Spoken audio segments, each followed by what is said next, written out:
Assalamualaikum warahmatullahi wabarakatuh. Thanks buat teman-teman semuanya yang udah mau mampir ke channel gue.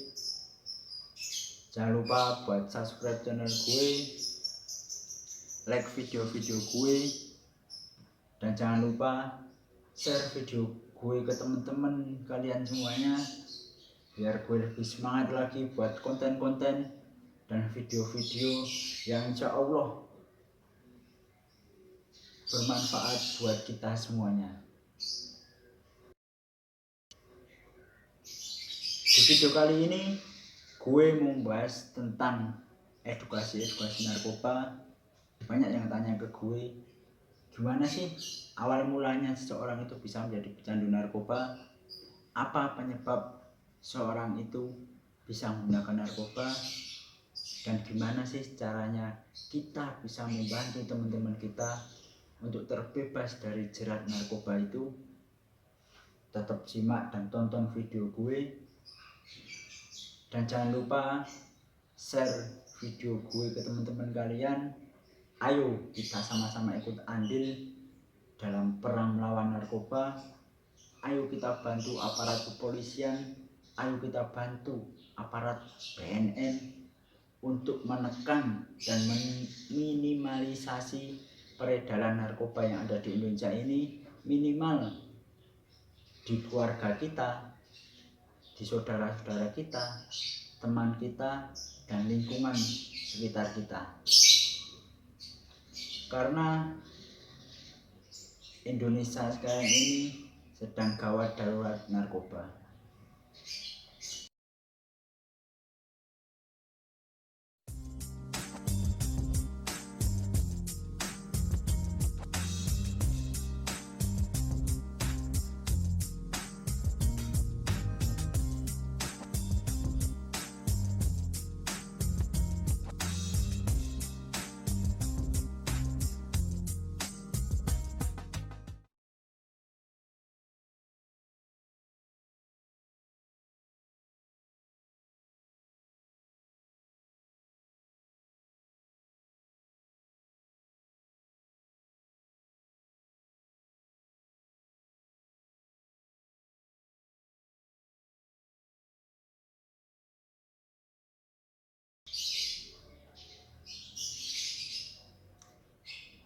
Sebelum gue mulai videonya, gue mau share sedikit pengalaman gue.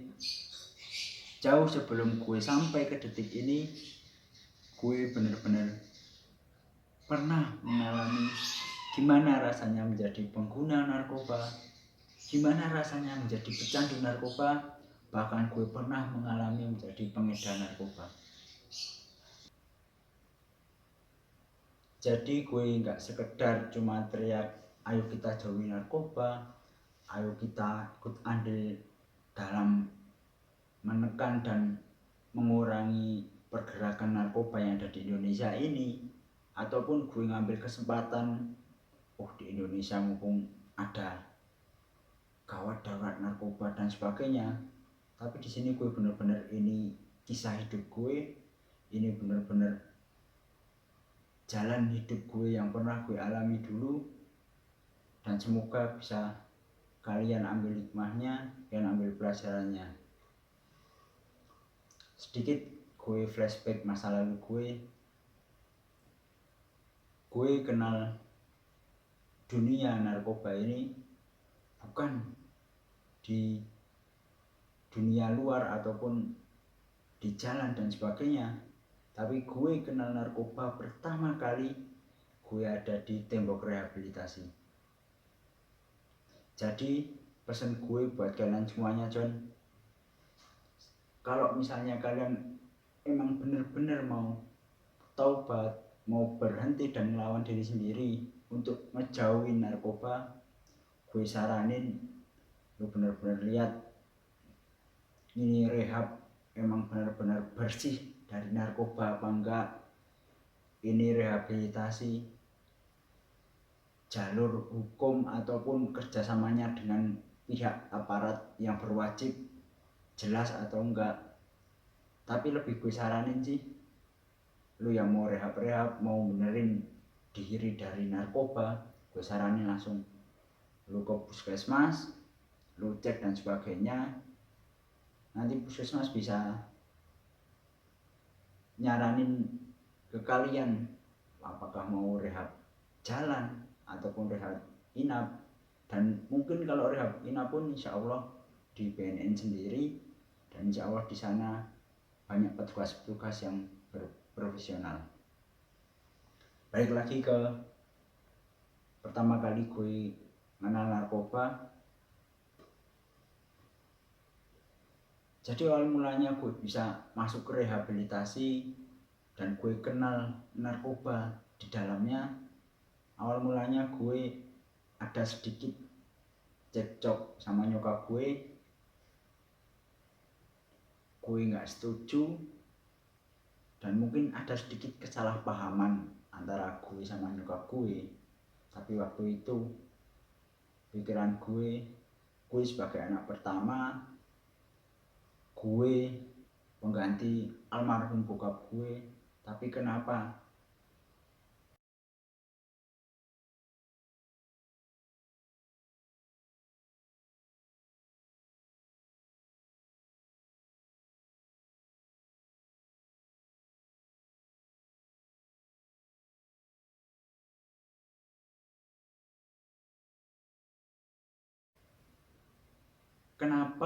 nyokap gue nggak bilang ke gue sebagai anak pertama mau nikah lagi.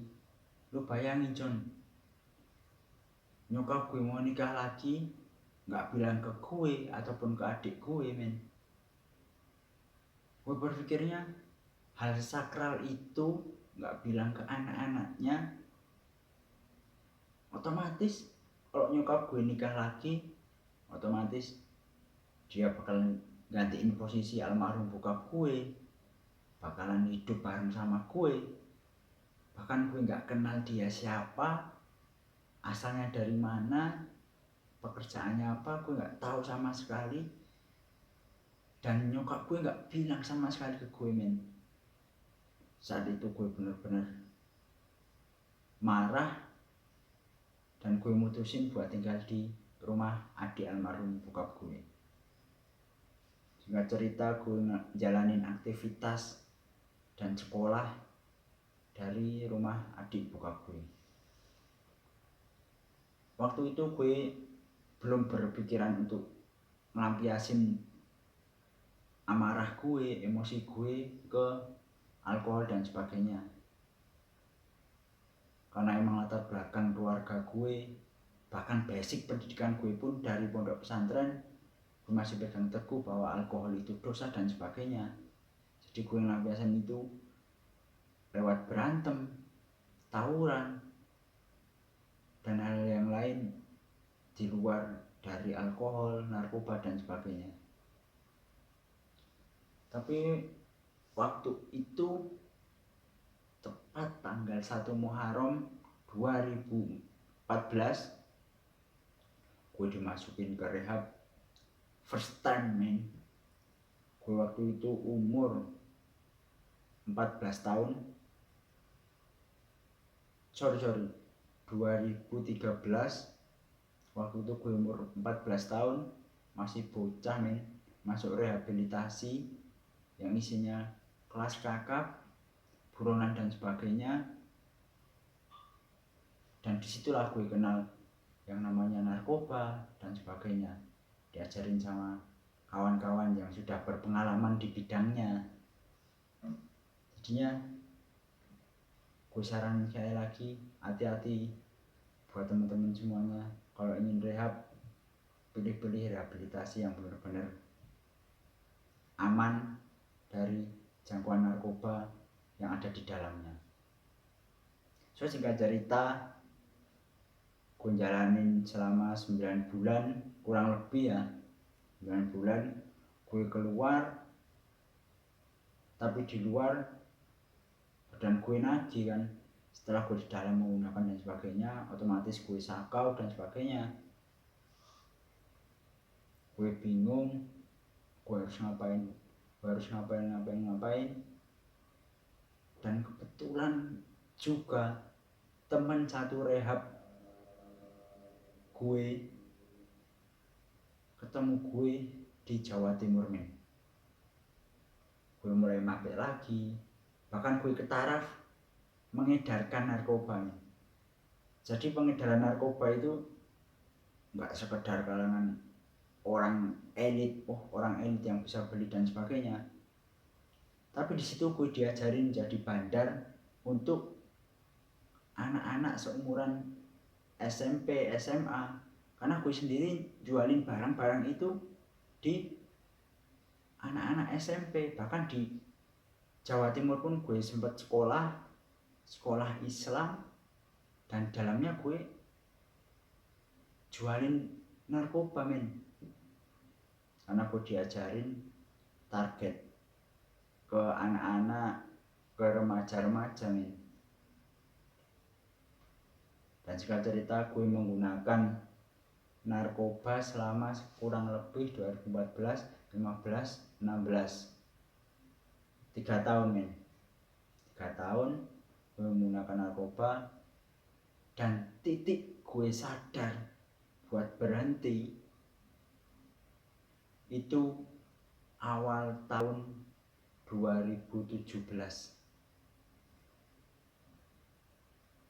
Gue waktu itu tahun baru, mabuk, pakai psikotropika, narkotika, gue pakai, dan waktu itu gue udah overdosis, bener-bener overdosis. Gue dirawat sama yang bener-bener bukan siapa-siapa gue. Tapi di titik itulah gue berpikir, kenapa beliau bukan siapa-siapa gue, tapi dia mau merawat gue, mau nyadarin gue, bener-bener kayak nyokap gue sendiri. Sedangkan nyokap gue sendiri pun gak seperti itu men. Sehingga gue berpikir, mungkin ini saatnya gue berubah, saatnya gue menjauhi barang-barang haram tersebut. Kalau lu pada tanya, bang emang lu berhenti gitu gak sakau? Sakau men. Gue jalani masa proses sakau itu sekitar 2 minggu, dan alhamdulillah gue bisa melalui proses itu. Dan bagi teman-teman yang kurang tahu makna sakau, nanti di video selanjutnya insya Allah gue bahas. Dan terakhir gue mau pesan buat para orang tua, tolonglah anak dihargain. Ada apa-apa dibicarakan dulu sama anak, nggak ambil keputusan sepihak. Dan buat Rujon, kalau misalnya lu ada unek-unek apa, lu sampaikan ke orang tua lu Jon, dengan bahasa yang sopan, tidak menyinggung perasaan mereka. Bukan berarti lu nggak suka ini, nggak suka itu, lu nggak berhak ngomong men. Lu anak dilahirin mereka, insya Allah kalau lu ngomong baik-baik, lu jelasin kemauan lu, insya Allah orang tua lu bakalan paham, dan insya Allah bakalan ngerti apa yang kalian mau. Dan misalnya lu lagi emosi, lagi punya unek-unek, lampiasin ke hal-hal yang positif men. Oke, sampai sini dulu perkenalan gue. Next video gue bakal jelasin, gue bakal kenalin ke kalian yang sekarang sosok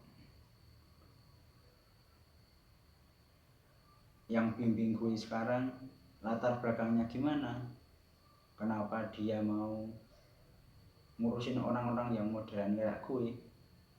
Tetap simak video gue, jangan lupa subscribe, like, komen, dan jangan lupa hidupin loncengnya biar setiap kali gue update video kalian semuanya tahu dan gak ketinggalan beritanya.